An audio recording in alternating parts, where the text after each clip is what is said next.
Exposed online, websites where private, intimate photos of unsuspecting women are uploaded without their knowledge for anyone to see. It's called revenge porn, and it's frequently the work of jilted ex-lovers or hackers.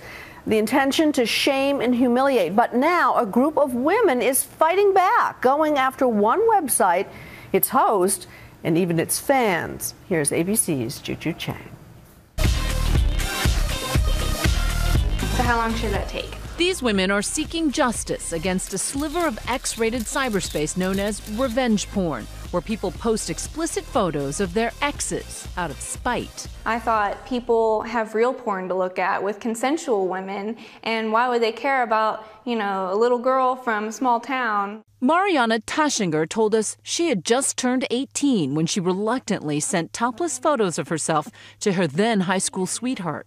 You had a relationship for a year and a half, and then how did he get you to take the picture? He was like, oh, well, I love you. I would never do that. I would never want to share you with anyone. And now 5 years later, it's coming back to haunt me. Have you confronted him? Yes, I have. I asked him to take it down, and of course, he denied it. He posted pictures of 14 of his ex-girlfriends. So it's pretty easy to narrow down who it is. I couldn't breathe, and then I started crying, uncontrollably, because I felt really helpless. Holly Toops has no idea who did it, but when she saw a dozen topless photos of herself on Texan.com, she became outraged that whoever stole the images also posted her name and personal information. Knowing that someone could, with a click of a button, take whatever information they wanted from you and share it is really troubling. It almost makes me want to shower with my clothes on. Oh, the fallout's terrible. Some women have lost their jobs as a result of this.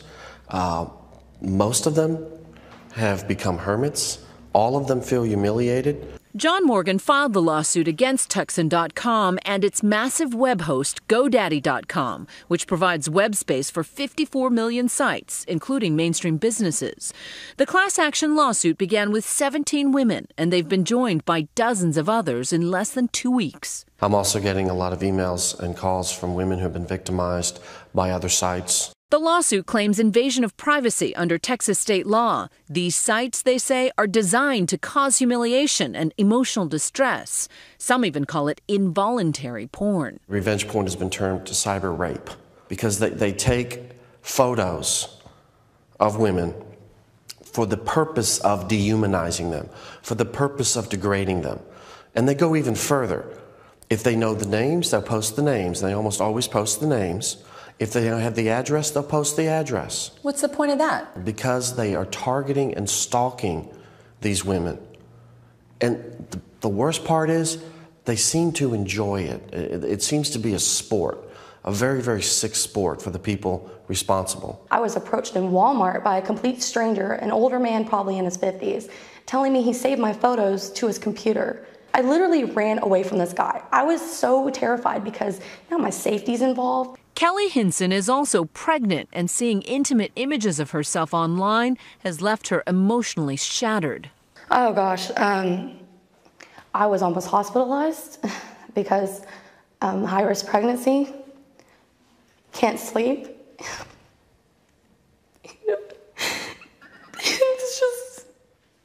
It's horrible. It's like you're plastered all over this site.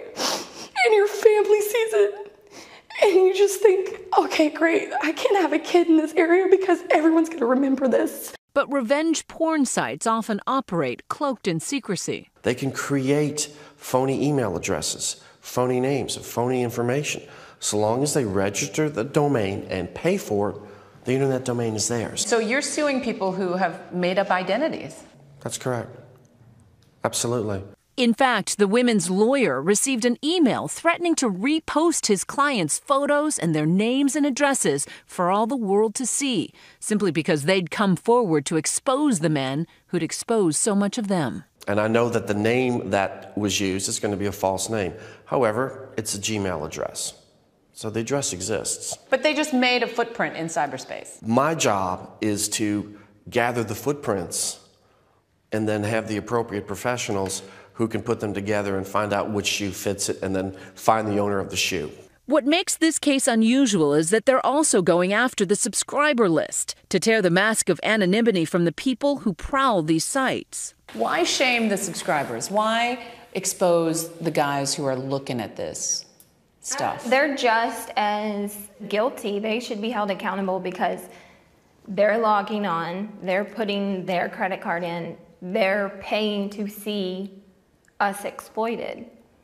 And again, if there wasn't those disgusting people paying, then maybe there wouldn't be a website. Eric Goldman, who teaches high-tech law, says their legal case is weak because courts have ruled repeatedly that websites and web hosts like GoDaddy.com are not legally responsible for material other people post. The plaintiffs can't win against the web host, against the Texans.com website, and against the subscribers due to a law that Congress enacted that said the only people liable for content online are the people who post it. But Texan.com is no longer up. Instead, there's a message saying the site was simply built as an image submission platform that could have taken many different routes. And we are now assessing the situation after seeing the controversy. The websites are going to die by their own power. They won't survive, not because of the law, but because the marketplace will drum them out. In fact, there's a petition to end revenge porn with more than 1,100 signatures and growing on change.org.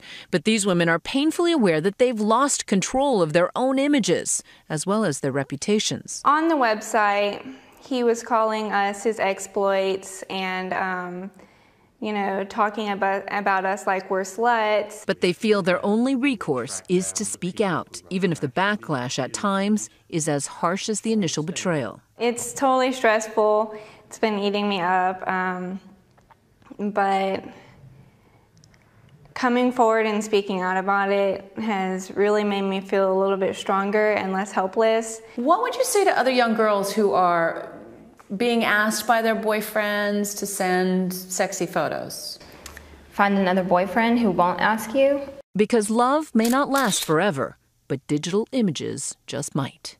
For Nightline, I'm Juju Chang in Beaumont, Texas.